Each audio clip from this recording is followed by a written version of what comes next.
Besides compression and limiting, the other type of dynamics processing is expansion and gating. To recap from the introduction, expansion is the opposite of compression. While compression decreases dynamic range, expansion increases it.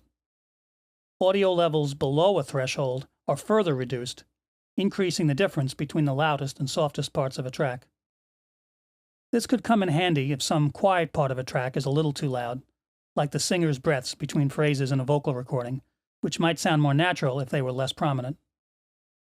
If such lower-level elements are reduced to the point where they become inaudible, that more extreme degree of expansion is called gating.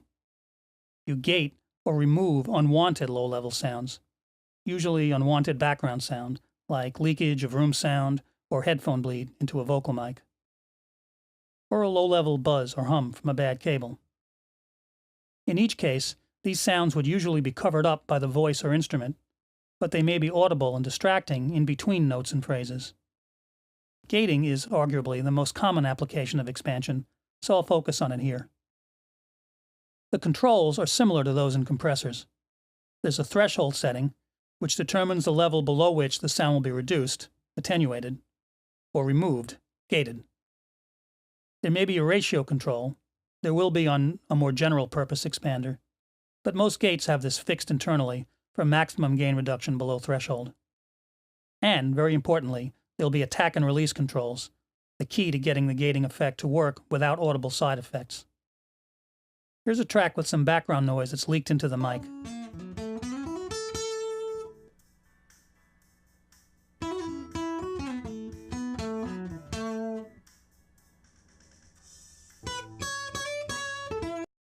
Since it's audible in the pauses, it needs to be removed.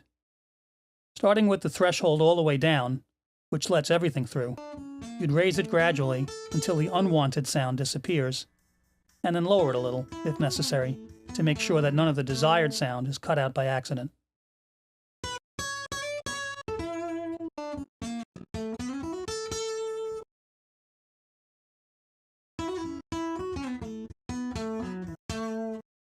When the levels drop below threshold and the track's being gated, the attack determines how quickly gating will stop and the desired signal will resume at full volume when that desired signal comes back in and crosses back above the threshold. You almost always want the fastest setting possible here so you don't lose the initial transients of notes.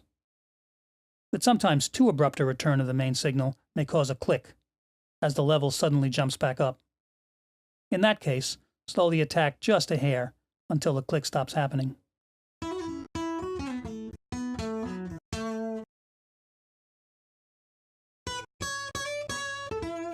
Sometimes, even if you have just the right threshold setting to distinguish between the desired signal and the unwanted background noise, the decay or tail of a note will drop below the threshold and be gated out unintentionally. The solution for this is the release control. When you want to preserve the tails of notes, even though they fall below the threshold, you'd increase the release time. What this does is to delay the onset of gain reduction after the threshold is crossed, just long enough to allow decaying notes to finish naturally, or at least to be faded out gradually, instead of being abruptly cut off, which will still sound more natural. The trick is to get just the right release setting. Too short, and note tails are truncated.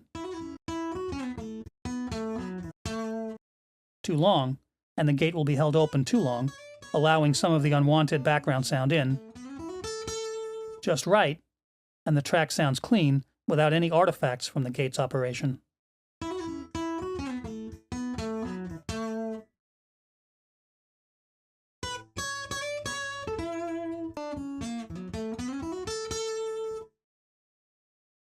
In the last installment of this course, I'll go over one more aspect of using dynamics processing: sidechaining.